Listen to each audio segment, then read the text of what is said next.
waxaana u wanaagsan waa isla isagii iyo caawa waxaan doonayaa inay tuso sida loo isticmaalo google mapka ama loo raadiyo ciwaan ama sida loo baadho aqalada iyo bildhanada.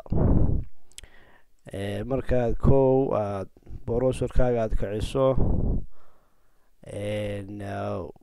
waxaad kicinaysaa ama aad gelaysaa google-kii,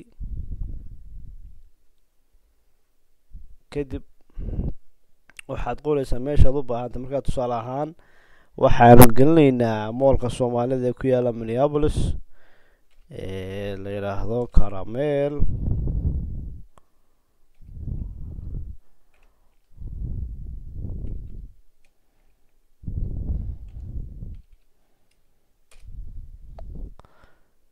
kadib waxaad dooranaysaa map u soo saaran fariin mapkaad dooranaysaa,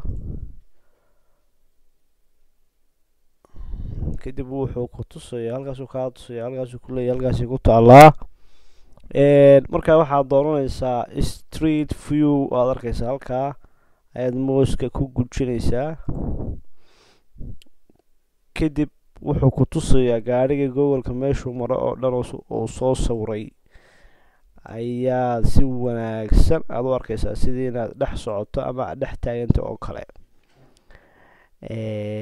marka halkan waa moolkan idii sheegayay ee soomaalida. saasuu idin tusayaa waxay qabatay kaamiradiisa oo dhan baad arkaysaa. wadadana wuxuu kugu qorayaa wadada magaceeda ayuu dhulka kugu qorayaa, waad arkaysaa.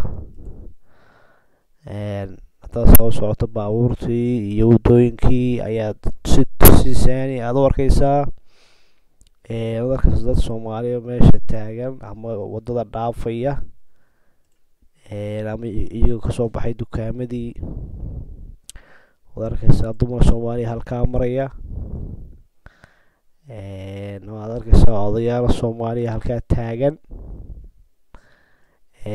badanaa waxay u badan yihiin ereyadan dukaamaha ay Soomaalidu ay leedahay.